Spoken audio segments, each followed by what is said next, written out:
الحمد للہ رب العالمین والصلاة والسلام علی اشرف الانبیاء والمرسلین وعلی عباد اللہ الصالحین اما بعد اعوذ باللہ السمیع العلیم من الشیطان الرجیم بسم اللہ الرحمن الرحیم ان اللہ وملائکتہ یصلون علی النبی یا ایھا الذین آمنوا صلوا علیہ وسلموا تسلیما۔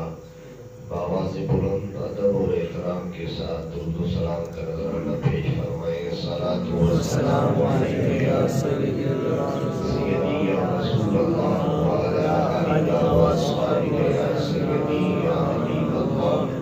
صلاۃ و سلام علیک یا سیدی یا رحمۃ للعالمین۔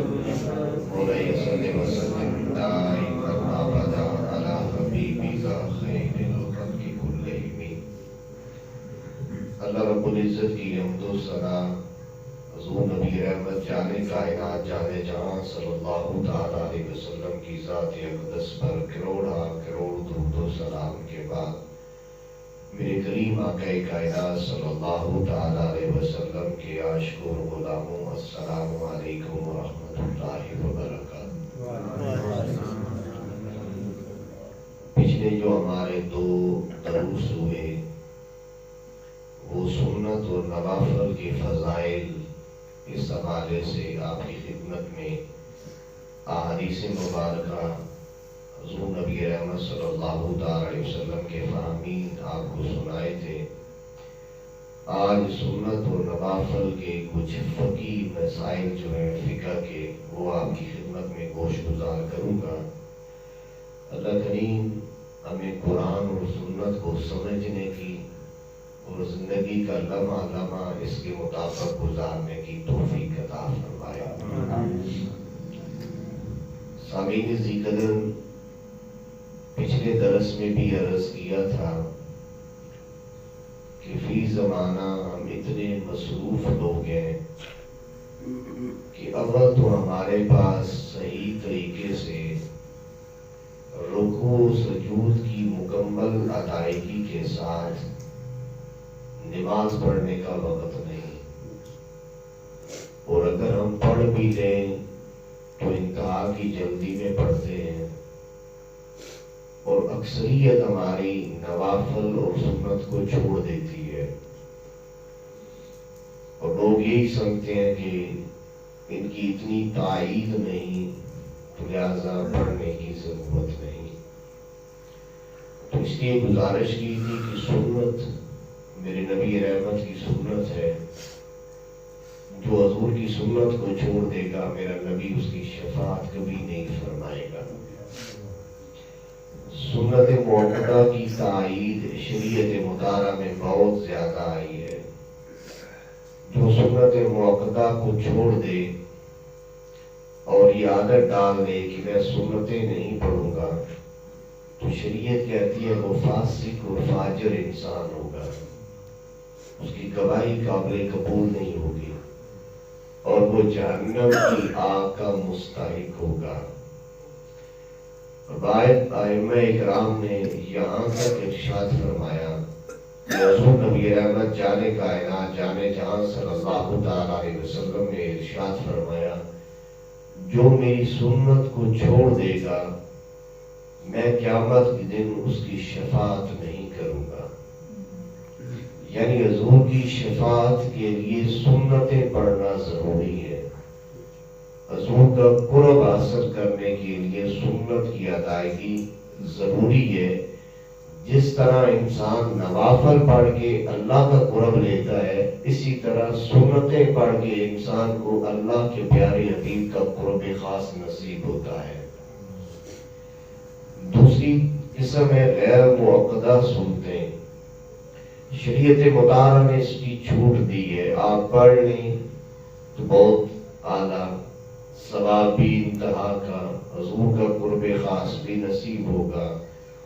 اور اگر آپ کے پاس وقت نہیں، آپ غیر موقدہ سنتیں چھوڑ دیں تو شریعت مطالعہ نے آپ کو کوئی کسی قسم کی آپ پہ سختی نہیں کی اور نہ ہی اس کے حوالے سے کسی قسم کا گناہ انسان کے اوپر ہوگا۔ سنت موقدہ فجر سے پہلے 2 سنت مؤکدہ ہیں، ظہر سے پہلے 4 اور بعد کی 2 سنت مؤکدہ ہیں، مغرب کی بعد کی 2 سنت مؤکدہ ہیں، اور عشاء کے بعد کی 2 سنتیں یہ مؤکدہ ہیں۔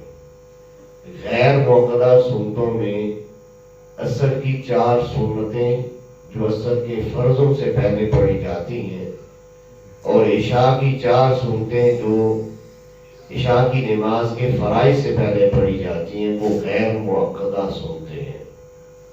اگر آپ پڑھیں گے ثواب ہے، یہ غیر مؤکدہ چھوڑ دیں گے تو پھر کسی قسم کی کوئی ملامت نہیں ہوگی۔ جمعہ کے دن 4 سنتیں جمعہ سے پہلے اور 4 جمعہ کے بعد یہ سنتیں مؤکدہ ہیں۔ یہاں پر بھی اکثر لوگ غلطی کر دیتے ہیں کہ رہ گئی تو چھوڑ دی، کوئی بات نہیں۔ اور ہماری اکثریت کی جمعہ پڑھی اور جلدی جلدی دوڑ لگا دی، تو یہ غیر مؤکدہ سنتے نہیں ہیں کہ انسان چھوڑ دے تو کوئی پوچھ نہیں، بلکہ یہ مؤکدہ سنتے ہیں اور اس کے بارے میں انسان سے پوچھا جائے گا۔ جو بھی سنتیں 4 رکعت کی ہوں گی تو چاروں سنتیں ایک سلام کے ساتھ پڑھی جائیں گی، یعنی اگر تو مؤکدہ سنتیں ہیں تو 4 رکعت کے ساتھ وہ اس کی ادائیگی ہوگی، درمیان کا تحیات پڑھا جائے گا، درود شریف نہیں پڑھا جائے گا۔ تیسری رکعت کا آغاز ثنا سے نہیں کریں گے بلکہ الحمد سے کر کے آپ اپنی رکعتیں مکمل کریں گے۔ اور کسی نے 4 رکعت سنت مؤکدہ پڑھ رہا تھا اور درمیان کا تحیات پڑھتے ہوئے درود شریف کے الفاظ زبان پہ آ گئے تو سجدہ صاحب اس پہ واجب ہو جائے گا۔ رہی بات غیر مؤکدہ سنتوں کی، تو غیر مؤکدہ سنتیں عصر کی اور عشاء کی، جو غیر مؤکدہ پہلی سنتیں ہیں، ایک سلام کے ساتھ 4 رکعتیں پڑھی جائیں گی اور درمیان کا تحیات پورا پڑھا جائے گا۔ اور تیسری رکعت کا آغاز ثنا سے سبحانک اللہم سے کیا جائے گا۔ سب سنتوں میں سب سے فضیلت والی سنتیں جو واجب کے قریب تر ہے وہ فجر کی سنتیں ہیں، اور اس کو واجب کے قریب تر کہا گیا۔ یہ سنتیں بلا عذر نہ بندہ بیٹھ کے پڑھ سکتا ہے، نہ سواری پہ پڑھ سکتا ہے، نہ چلتی گاڑی پہ پڑھ سکتا ہے۔ ان کا حکم مثل وتر واجب کی ہے، اور اس کے بعد پھر ظہر کی سنتیں ان کا رتبہ ہے۔ ظہر کے بعد پھر جا کر عشاء کی، اور پھر اس کے بعد آ کے مغرب کی سنتیں جو ہیں ان کے بارے میں حکم خاص ہے۔ ظہر کے بارے میں میرے کریم آقا کائنات صلی اللہ تعالی علیہ وسلم نے ارشاد فرمایا، جو انہیں چھوڑ دے گا اسے میری شفاعت نہیں پہنچے گی۔ سب سے زیادہ بات جو مسئلہ ہے وہ ہے فجر کی سنتوں کا۔ فجر کی نماز قضا ہوگی، زوال سے پہلے اگر پڑھی نماز تو پھر سنتیں بھی پڑھے گا، یہ بات ذہن نشین رکھیے گا۔ آپ کی نماز قضا ہو گئی، آپ اٹھے، طلوع فجر ہو گیا، اور اس کے بعد اب زوال تک آپ نے اگر نماز فجر ادا کی تو 7 رکعتیں بھی ادا کریں گے، 2 رکعت سنت کی بھی۔ اگر کسی نے 2 رکعت نماز نفل پڑھے، یعنی اٹھا تھا، اسے سمجھ ہی نہیں آئی کہ اس نے یہ سمجھا کہ ابھی اذان نہیں ہوئی تو میں نوافل پڑھ لیتا ہوں، تو نوافل پڑھ کے بیٹھا، جب ٹائم دیکھا پتہ چلا کہ جو میں نے نوافل بطور تہجد پڑھے تھے وہ تو تہجد کا وقت ہی نہیں تھا اور اس وقت اذان ہو چکی تھی، تو اس کے وہ 2 رکعت نوافل وہ سنت کے قائم مقام ہو جائیں گے، اس کو دوبارہ سنتیں پڑھنے کی ضرورت نہیں ہوگی۔ فجر کی سنت قضا ہو گئی، فرض پڑھ لیے تو سنتوں کی قضا نہیں ہوگی۔ امام محمد علیہ السلام ارشاد فرماتے ہیں طلوع آفتاب کے بعد پڑھی جائے، یہی امام اعظم ابو حنیفہ علیہ السلام کا موقف ہے۔ یہ بعض لوگ فجر کی نماز پڑھنے کے فوراً بعد اٹھ کے سنتے جو ہے کھڑی کر کے جو ہے سنتے پڑھنے کے لیے کھڑے ہو جاتے ہیں، یہ شرعاً جائز نہیں ہے، وہ سنتے ہوتی ہی نہیں۔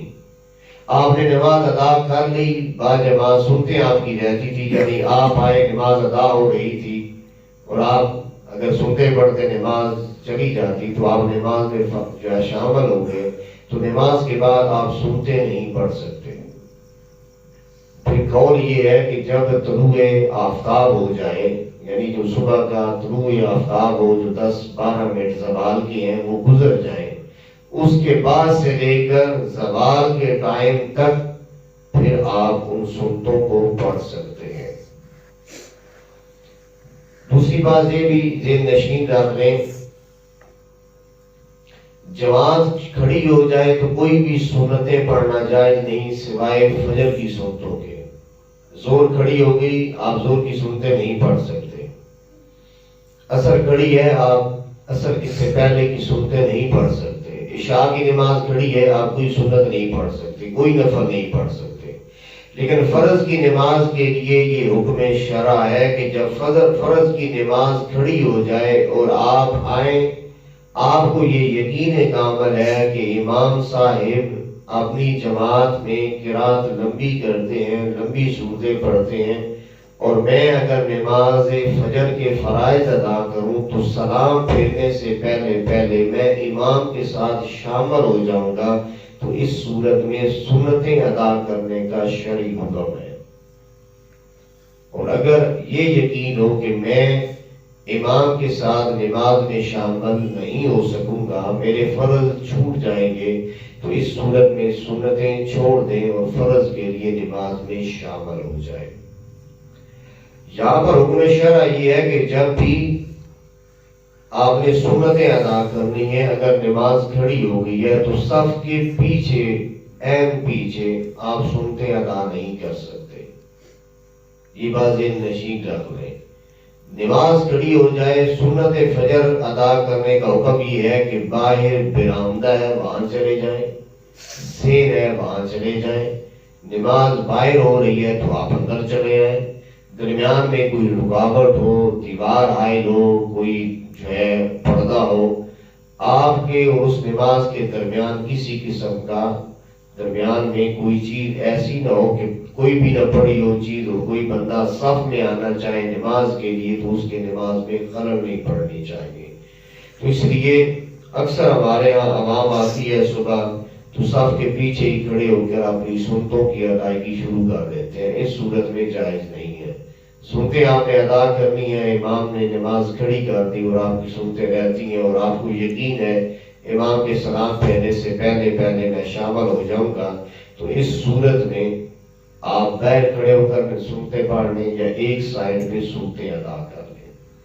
آپ جتنی بھی پرانی مساجد ہماری بیرہ میں بھی دیکھ لیں تو وہاں پہ برآمدے بنے ہوئے ہیں، چھوٹے چھوٹے برآمدے تھے، وہ فقط اسی نسبت سے بنائے گئے تھے تاکہ جب امام جماعت کرا رہا ہو تو کسی نے سنت پڑھنی ہے تو اس برآمدے میں جا کے پڑھے۔ جتنی بھی پرانی مساجد ہیں ان میں ایک سائڈ پہ لازمی برآمدہ تھا، تو پھر اس برآمدے میں بعد میں کلاسیں شروع ہو گئیں، شبہ حفظ شروع ہو گیا، لیکن وہ برآمدہ اس لیے بنایا گیا تھا تاکہ نفلی عبادت کرنے والے، سنتیں پڑھنے والے، وہ سارے احباب ایک الگ جگہ پہ آرام اور سکون کے ساتھ سنتیں ادا کر لیں۔ پھر حکم شرع ایک یہ بھی ہے کہ آپ مسجد میں آئے، امام رکوع کی حالت میں تھا، اب آپ کو یہ نہیں پتا کہ یہ پہلی رکعت کا رکوع ہے دوسری میں ہے، یعنی آپ سوچنے لگے امام حالت رکوع میں ہے کہ اگر پہلی رکعت کا رکوع ہے تو پھر شاید میں سنتے پڑھ لوں، دوسری کا ہے تو مجھے ملے گی نہیں نماز تو میرے ہاتھ سے نکل جائے گی۔ تو اگر انسان کو پتہ ہی نہ چلے کہ امام کا رکوع پہلی رکعت کا ہے یا دوسری رکعت کا ہے تو اس صورت میں سنتیں چھوڑ دینی چاہیے اور آ کر فرضوں کے لیے نماز کے اندر شامل ہو جانا چاہیے۔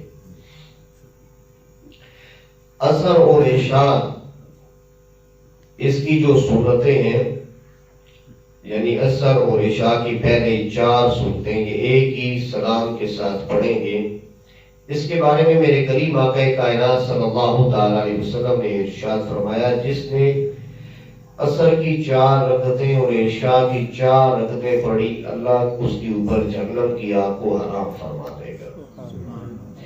ایک حدیث مبارکہ میں حضور نبی رحمت صلی اللہ علیہ وسلم نے یہ حکم عشاء کے بعد 4 رکعتیں اور ظہر کے بعد بھی 4 رکعتیں پڑھنے کا حکم دیا۔ شرعی طور پہ یاد رکھیے گا، حدیث مبارکہ میں حضور نے ظہر کے بعد 4 رکعتیں پڑھنے کا اور عشاء کے بعد 4 رکعتیں پڑھنے کا حکم دیا۔ اس میں 2 رکعتیں سنت موقدہ ہیں اور 2 رکعتیں مستحبات کی ہیں۔ آپ 2 پڑھیں گے، آپ سنت موقدہ پڑھیں گے۔ اگر آپ کے پاس وقت ہے اور آپ حضور نبی رحمت صلی اللہ علیہ وسلم کی سنت پہ اور حدیث پہ عمل کرنا چاہتے ہیں تو آپ ظہر کے بعد 2 کی بجائے 4 رکعتیں اکٹھی پڑھ دیں تو آپ کی سنت موقدہ بھی ہو جائیں گی، آپ کی مستحب سنتیں بھی ہو جائیں گی، اور دونوں سنتوں کا ثواب اللہ کریم آپ کو عطا فرمائے گا۔ اور یہ حکم حضور نبی رحمت صلی اللہ علیہ وسلم نے ارشاد فرمایا کہ جس نے ظہر کے بعد 4 سنتیں پڑھی اور عشاء کے بعد 4 سنتیں پڑھی، ایک تو اللہ اس پہ جہنم کی آگ حرام کر دے گا، اور دوسرا حضور نبی رحمت صلی اللہ علیہ وسلم نے ارشاد فرمایا اس کا خاتمہ سعادت کے اوپر ہوگا، یعنی اس کی برکت سے اللہ مرتے وقت انسان کو کلمہ پڑھنا نصیب فرما دے گا۔ بعد از نماز مغرب 6 رکعتیں مستحب ہیں اور یہ اوابین کے نوافل ہوتے ہیں۔ یہ ایک سلام کے ساتھ بھی آپ پڑھ سکتے ہیں 6 اکٹھے، اور چاہے دو رکعت کر کے آپ ادا کر سکتے ہیں۔ بہتر ہے 2 رکعت کر کے ادا کریں، یہی سب سے بہترین مستحب عمل ہے۔ اس کے علاوہ یہ بات بھی ذہن نشین رکھ لیں، جو سنت موقدہ ہے 4 رکعت والی، اس میں صرف اتحیات پڑھیں گے۔ یہ میرے خیال میں نے پہلے بتا دیا کہ اگر درود و سلام کی طرف آپ گئے، آپ کی زبان پہ درود کے الفاظ آتے گئے تو آپ پہ سجدہ صاحب واجب ہو جائے گا۔ اسی طرح غیر موقدہ سنتے ہیں تو اس میں درمیان والا اتحیات پورا پڑھتے ہیں۔ اب انسان کو یاد ہی نہیں رہا کہ پورا پڑھنا، اور درمیان تک پڑھ کے انسان کھڑا ہو گیا، یا کھڑا ہو کر انسان کو ثنا پڑھنا یاد نہ رہی، تو اس صورت میں بھی اس پہ سجدہ صاحب لازم آ جائے گا، وہ سجدہ صاحب ادا کرے گا۔ نفلی نماز اور سنتیں گھر میں ادا کرنا یہ افضل ہے، یہی میرے نبی رحمت صلی اللہ علیہ وسلم کی سنت مبارکہ ہے۔ لیکن نماز تراویح ہو، تحیت المسجد کے نوافل ہو، سفر سے واپسی پہ جو نفل پڑھے جاتے ہیں یہ مسجد میں ادا کیے جائیں گے، یعنی تراویح بھی مسجد میں پڑھی جائے، تحیت المسجد کے نوافل بھی پڑھے جائیں۔ حضور نبی رحمت صلی اللہ علیہ وسلم جب بھی سفر پہ جانے لگتے تو پہلے 2 رکعت نماز صلاۃ المسافر آپ ادا فرماتے تھے، صلاۃ السفر، یعنی 2 رکعتیں آپ گھر سے نکلتے تو مسجد میں آتے، پہلے 2 رکعتیں پڑھتے، جب واپس آتے تو پہلے 2 رکعتیں ادا فرماتے۔ یہ حضور کی سنت تھی۔ اور جب حضور نبی رحمت صلی اللہ علیہ وسلم واپس تشریف لاتے تو تاجدار کائنات صلی اللہ علیہ وسلم پہلے 2 رکعتیں ادا کرتے اور پھر سیدھا سیدہ طیبہ طاہرہ حضرت سیدہ فاطمہ الزہرا سلام اللہ علیہا کے گھر آپ کے پاس تشریف لے جاتے۔ بزرگان دین فرماتے ہیں یہ سنت ہے میرے نبی کی، جب بھی گھر سے جائیں پہلے بیٹی کو ملیں، پھر اللہ کی بارگاہ میں جھکیں، اور پھر سفر پہ روانہ ہو جائیں، آپ کا سفر بہترین اور خوبصورت گزرے گا۔ سفر سے واپس آئیں تو پہلے اللہ کی بارگاہ میں جھکیں، شکر ادا کریں کہ آپ نے سفر خیر و عافیت کے ساتھ کیا ہے۔ سفر عذاب کا ایک ٹکڑا، میرے نبی رحمت صلی اللہ علیہ وسلم نے فرمایا عذاب کا ایک ٹکڑا ہے، یعنی انسان گھر سے دور ہے، کوئی چیز پاس نہیں ہے، معاملات زندگی انسان نے کر لے۔ خیر آج کل تو سفر انتہائی آسان ہو گئے، لیکن جتنی بھی آسانی ہو تھکاوٹ بہرحال ضرور ہو جاتی ہے، اور انسان کا دل چاہتا ہے کہ انسان جلد از جلد گھر پہنچ جائے۔ تو حضور نبی رحمت صلی اللہ علیہ وسلم نے ارشاد فرمایا کہ جو شخص اپنے سفر سے بخیر و عافیت واپس آئے تو پہلے اللہ کی بارگاہ مقدسہ میں پہنچ جائے، وہاں پہ 2 رکعت نماز نفل ادا کرے، اور پھر اپنی بیٹی کے گھر جا کر اپنی بیٹی کی دیدار کرے، زیارت کرے، اس کے سر پہ دست شفقت پھیرے، تو اللہ اس پہ رحمتوں اور برکتوں کا نزول فرمائے گا۔ سامعین اسی قدر اس کے علاوہ ایک مسئلہ سماج فرما رہے ہیں، آج کل سردیاں ہیں اور اکثر ہمارے لوگ چادریں لے کر نماز پڑھتے ہیں۔ چادر اوڑھ کر نماز پڑھنا شرعاً جائز ہے۔ ایک صورت میں نماز مکروہ ہو جائے گی جب آپ کی چادر فقط دونوں کندھوں کی اوپر ہوگی، یعنی اس کے دونوں پلو لٹک رہے ہوں گے، آپ کی نماز کو مکروہ کر دے گا۔ یعنی آپ جلدی جلدی آئے تو چادر یوں کندھوں پہ تھی، آپ نے اسے فولڈ ہی نہیں کیا، تو بس کندھوں کے اوپر تھی، رومال تھا تو وہ گلے میں لٹکا رہا، تو اس صورت میں آپ کی نماز مکروہ ہاتھ میں شامل ہو جائے گی، اس میں کوئی ثواب آپ کو نہیں ملے گا۔ جب بھی نماز چادر اوڑھ کے پڑھنی ہے تو چادر کو بھی اچھی طریقے سے کر لیں تاکہ چادر آپ کے کندھے سے سرک کے دونوں پلو سامنے نہ آ جائے، اور رومال بھی اسی طریقے سے کانوں پہ نہ رکھے یا ویسے نہ لٹکائیں کہ وہ لٹکتا رہے۔ اس کے لیے بھی حکم شرع ہے کہ آپ ایک پلو کو گزار کے اچھے طریقے سے آپ اپنے نماز کو ادا فرمائیں۔ ایک مسئلہ اور ذہن نشین رکھ لیں، آج کل سردیاں ہیں تو سردیوں کے اندر ہماری اکثریت لوگ گرم پانی کے ساتھ نہاتے ہیں۔ اگر آپ پہ غسل فرض ہے تو آپ اس وقت کیونکہ ناپاکی کی حالت میں ہے، اگر آپ نے پانی گرم کیا بالٹی میں کسی چیز میں، پانی ٹب میں ڈال کے انسان گرم پانی کے اندر ٹھنڈا مکس کر کے انسان انگلی ڈال کے چیک کرتا ہے کہ پانی کی عدت کتنی ہے، گرم ہے یا ٹھنڈا ہے، مکس ہوا یا نہیں۔ اگر تو آپ ناپاک ہیں اور آپ نے پانی مکس کیا اور اس میں انگلی ڈال دی چیک کرنے کے لیے، تو اس صورت میں آپ کا سارا پانی مستعمل ہو جائے گا اور اس سے آپ غسل کریں گے تو آپ کا غسل نہیں ہوگا۔ یہ بات اچھی طرح سے نشین رکھیں۔ جب بھی آپ ناپاک ہوں گے تو ناپاکی کی حالت میں آپ نے وہ انگلی، آپ نے وہ ہاتھ کسی بھی کھانے والی چیز میں، کسی بھی پینے والی چیز میں مار دیا تو وہ چیز مستعمل ہو جائے گی، وہ پانی آپ کو پاک کرنے کے قابل نہیں ہوگا۔ اس کا بہترین طریقہ یہ ہے کہ جب آپ لوگ سردیوں کے اندر غسل کرنے لگیں، پانی گرم کریں اور اس کو بالٹی میں ڈالیں، مکس کریں، تو بالٹی میں ہاتھ نہ ڈالیں بلکہ کسی برتن کے ساتھ پانی لے کر علیحدہ طور پہ ہاتھ پہ ڈال کے چیک کر لیں کہ پانی کی عدت زیادہ گرم تو نہیں ہے، عدت اس کی زیادہ تو نہیں ہے، اس کو ٹھنڈا کرنا چاہیے یا نہیں۔ علیحدہ طور پر آپ پانی وغیرہ ڈال کے چیک کریں گے تو اس صورت میں پھر آپ کا وہ پانی جس میں آپ کا کوئی ہاتھ کوئی انگلی نہیں ڈبوئی آپ نے، اس صورت میں وہ پاک اور صاف رہے گا۔ تو اس بات کا خیال رکھیے گا۔ یہ چند مسائل تھے، آج ذرا مصروفیت تھی، پیپروں کا جو ہے شیڈول جاری ہے، تو جس کی وجہ سے اتنی زیادہ آج میں کتاب کی اوراق وہ نہیں کھول سکا۔ انشاءاللہ باقی جو مسائل ہیں وہ اگلے جمعہ کو بیان کروں گا۔ حضور نبی رحمت صلی اللہ علیہ وسلم کی ذہن نشین فرما رہے، میرے نبی رحمت نے ارشاد فرمایا، اللہ کریم فرماتے ہیں، انا عند ظن عبدی وانا معہ، میں انسان کے وہم و گمان کے مطابق اس کے ساتھ ہوتا ہوں۔ فَإِن ذَكَرَنِي فِي نَفْسِي ذَكَرْتُهُ فِي نَفْسِي، جب وہ مجھے دل میں یاد کرتا ہے تو میں اس بندے کو اپنے دل میں یاد کرتا ہوں۔ جب میرا بندہ کسی مجلس میں مجھے یاد کرتا ہے تو میں اس سے بہتر مجلس ملائکہ کی مجلس میں بیٹھ کر اپنے بندے کو یاد کرتا ہوں۔ سامعین اسی قدر ذکر الہیہ کی بڑی فضیلت ہے۔ رسول نبی رحمت صلی اللہ علیہ وسلم نے ارشاد فرمایا کہ اللہ کا ذکر یوں کرو کہ لوگ تمہیں دیوانہ سمجھنے لگ جائیں۔ میں ہوں، آپ ہوں، دنیا کا کوئی بھی شخص ہو، ہمارے پاس اللہ کا ذکر کرنے کا وقت نہیں ہے، یہ حقیقت بات ہے۔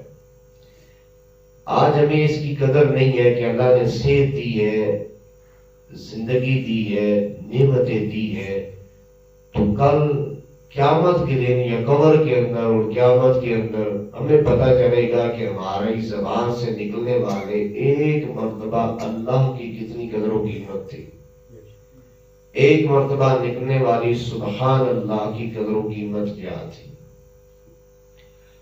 آج میں ہوں، آپ ہوں، ہماری دنیا کا ایک اصول ہے، ایک ضابطہ ہے، اور ہماری ایک ذہن سازی ہوگی. ہم سمجھتے ہیں کہ سکون کی حالت میں وہ ہے جس کے پاس پیسہ ہے، جس کے پاس کوٹھی ہے، جس کے پاس بینک بیلنس ہے، جس کے پاس بنگلہ ہے. ایسی بات نہیں ہے. آپ جتنے بڑے سیٹ کے پاس پر چلے جائیں آپ کو روتا نظر آئے گا. جتنے امیر کے پاس چلے جائیں نیند کی گولیاں لے کے وہ سوتا ہوگا. جتنے بڑے پیسے والے کے پاس چلے جائیں اس کو ایک فکر لگی رہے گی میرا پیسہ ڈوب نہ جائے، کاروبار خراب نہ ہو جائے. اس کے برعکس آپ ایک ایسے شخص کے پاس چلے جائیں جو فقط دن کو کما کے لاتا ہے، شام کو کھاتا ہے، سو جاتا ہے، وہ آرام کی نیند سو رہا ہوگا، وہ نیند کی گولی نہیں کھائے گا.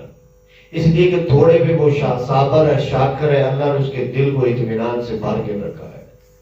اس لیے قرآن کہتے ہیں الا بذکر اللہ تطمئن القلوب، خبردار دلوں کا اطمینان اللہ کے ذکر کے اندر ہے. جتنا اس کے نزدیک ہوتے جائیں گے، ذکر کرتے جائیں گے، اس کی بارگاہ میں آتے جائیں گے، بیٹھتے جائیں گے، اللہ اتنا ہی اطمینان قلب آپ کو عطا فرماتا رہے گا. ایک مثال دیتا ہے، چلوں آپ بیمار ہوں، کبھی تجربہ کیجیے گا، آپ بیمار ہو جائیں، اللہ آپ کو ہمیشہ صحت سلامتی کے ساتھ ہے، بیماری انسان کے ساتھ ہے. مثال دے رہا ہوں، انسان کو موشن لگ جائے، اگر موشن لگے انسان چلنے پھرنے کے قابل نہیں رہتا، کمزوری ہو جاتی ہے. اس صورت میں آپ کے پاس بیڈ ہے، نرم و گداز بستر ہے، بیڈ ہے خوبصورت، کمرہ خوبصورت، اٹیچ واش روم ہے، ہر نعمت ہے، سامنے ایک ٹیبل پڑا ہے، دنیا کی ہر نعمت اس پہ پڑی ہے، آپ کی جیب میں بٹوا ہے، وہ پیسوں سے بڑا پڑا ہے. آپ بتائیں آپ کی صحت نہیں تو آپ کو وہ فروٹ اچھا لگے گا؟ آپ کو وہ پیسہ اچھا لگے گا؟ آپ کو وہ چیزیں اچھی لگیں گی؟ بالکل بھی نہیں. صحت ہے حضرت تو سب کچھ ہے، صحت ہے تو ساری چیزیں خوبصورت لگتی ہیں، ذائقہ آتا ہے. پیسہ تب ہی اچھا لگتا ہے جب انسان کے پاس صحت ہو. صحت نہ تو آپ بے شک مال و زر کے اوپر بیٹھ جائیں، تب بھی آپ کے دل کو اطمینان اور سکون نصیب نہیں ہوگا. اور اللہ کریم نے ایک جملہ بڑا خوبصورت بولا ہے، اس کو دل میں بٹھا لیں. اللہ نے قرآن میں ایک جملہ ایسا بولا، فرمایا فَاذْكُرُونِي أَذْكُرْكُمْ، تو مجھے یاد کر میں تجھے یاد کروں گا. اور ایک جملہ فرمایا وَمَنْ أَعْرَضَ عَنْ ذِكْرِي فَإِنَّ لَهُ مَعِيشَةً ضَنْكًا، تو جتنا دور میرے ذکر سے ہوگا، منہ موڑے گا، میں اتنا ہی تیری زندگی تنگ کر دوں گا. صرف سمجھا رہا ہوں، یہ بات ہمیشہ ذہن میں رکھ لیں. ہماری جو مصیبتیں اور تکلیفیں آتی ہیں یہ ہمارے اعمال کی وجہ سے آتی ہیں، کسی کی وجہ سے نہیں آتی. ہمارا جو ایک ذہن سازی ہے، ایک ٹرینڈ بن چکا ہے، وہ یہ ہے جب بھی کچھ ہو تو ہم کہتے ہیں کسی نے کچھ کر دیا. لگتا ہے کسی نے تعویذ کروا دیے، کسی نے جادو ٹونا کروا دیا، کسی نے کچھ کروا دیا. مجھے آپ یہ بتائیں اگر اللہ نہ چاہے تو دنیا میں کوئی جادوگر آپ کو مٹا سکتا ہے؟ اللہ نہ چاہے تو کوئی آپ کا نقصان کر سکتا ہے؟ اللہ نہ چاہے تو کوئی آپ کو بستر پہ ڈال سکتا ہے؟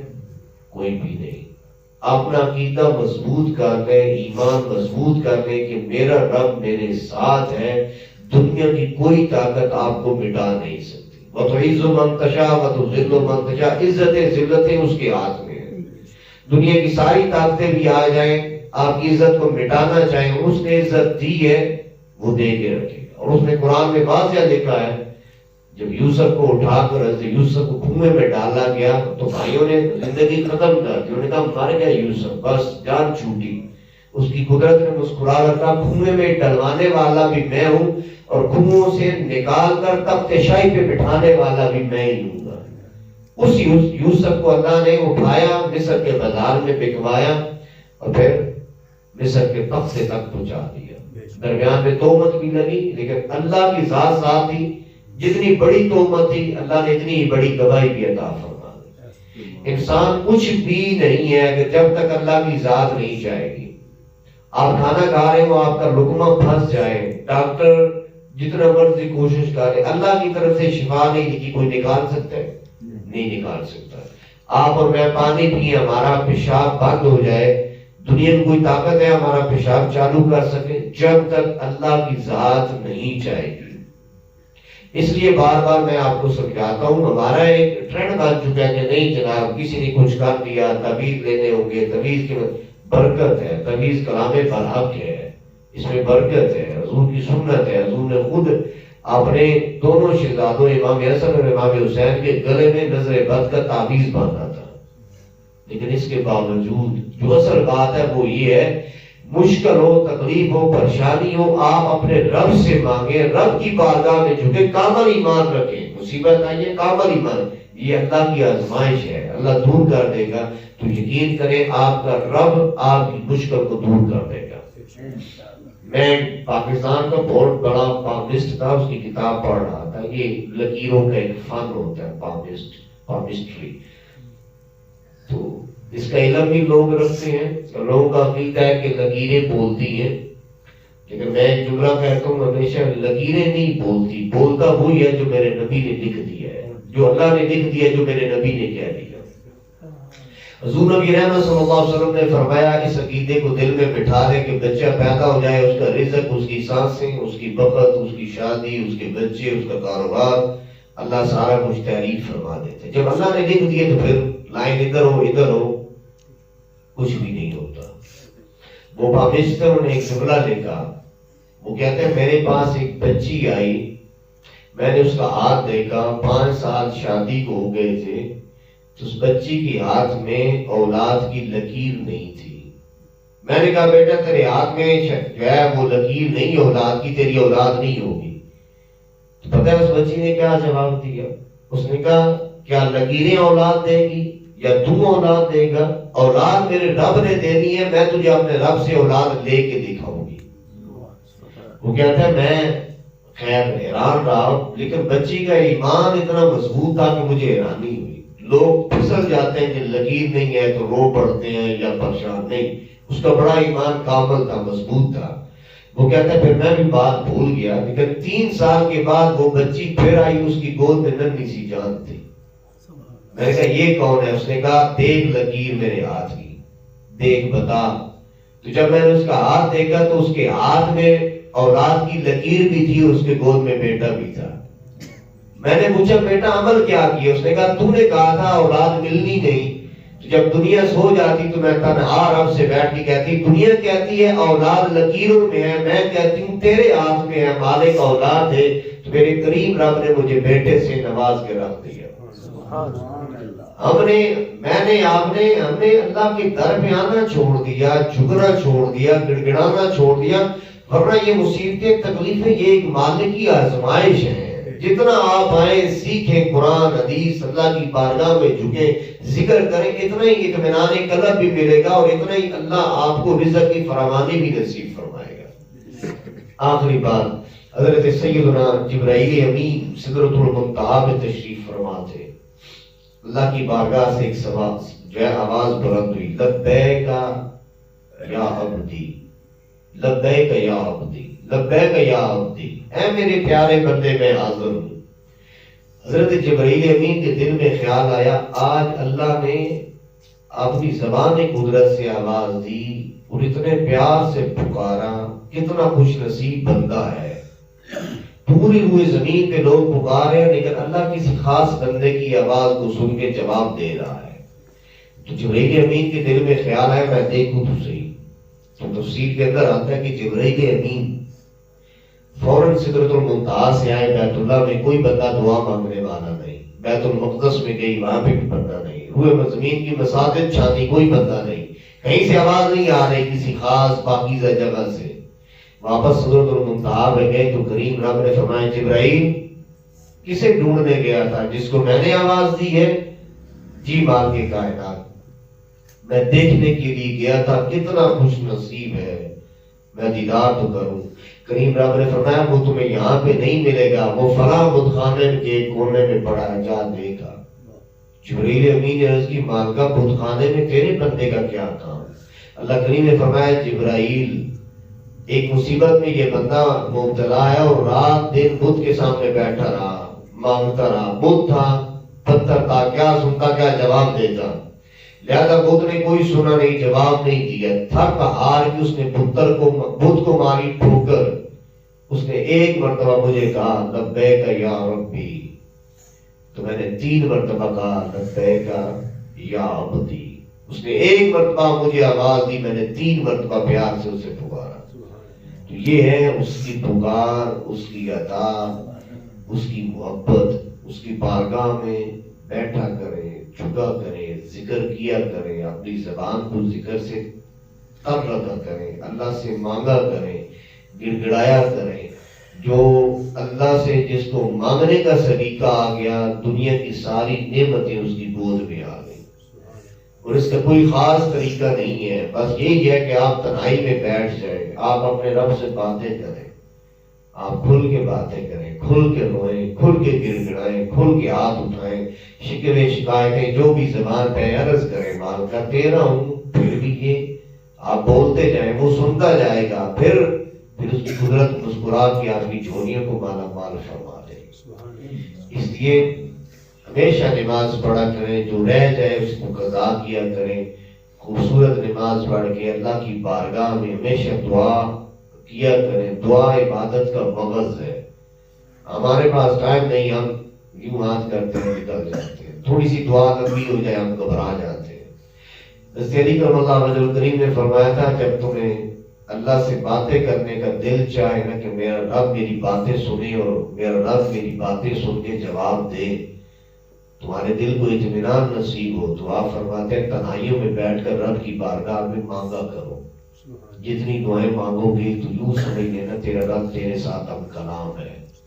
یہ نسبت موسوی ہے کہ جیسے موسیٰ نے کوئی دور پہ جا کر باتیں کی، تو محمد عربی کا غلام ہے، جتنا بولتا جائے گا اتنا ہی تیرا رب سن کے عطا کرتا جائے گا۔ اس لیے یقین کامل ہمیشہ رکھے، دنیا میں مصیبت آئے گی، تکلیف آئے گی، پریشانی آئے گی، اس کی 2 وجوہات ہوگی، یا آزمائش ربی ہوگی، یا ہمارا اپنا جرم کوئی کرتوت ایسا ہوگا کہ جس کی پکڑ میرے رب نے کر لی ہے۔ توبہ اور استغفار ہمیشہ اس سے کیا کریں۔ انسان جتنا جھکتا جائے گا اتنا ہی میرا کریم رب انسان کی چوریوں کو مالا مال فرماتا رہے گا۔ اللہ کریم ہمارا مل بیٹھنا قبول فرمائے، ہمیں گڑ گڑانے کی سعادت اللہ نصیب فرمائے۔ ہمیشہ مانگا کریں کہ مالک ہمیں ایسا وجود بخش جو مصیبتوں پہ صبر کرنے والا ہو، ہمیں ایسی زبان دے جو تیرے اور تیرے حبیب کا ذکر کرنے والی ہو، ایسی آنکھ دے جو تیرا نام سن کے رونے والی ہو، تیری بارگاہ میں آنسو بہانے والی ہو، ایسا دل دے جس میں تو ہو، تیرا حبیب کا ذکر ہو۔ یہ اپنے رب سے ہمیشہ مانگا کریں۔ اللہ کریم میری اور آپ کی ہر مصیبت تکلیف کو دور فرمائے، ہماری چوریاں رحمتوں برکتوں سے مالا مال فرمائے۔ افسوس ذکر لا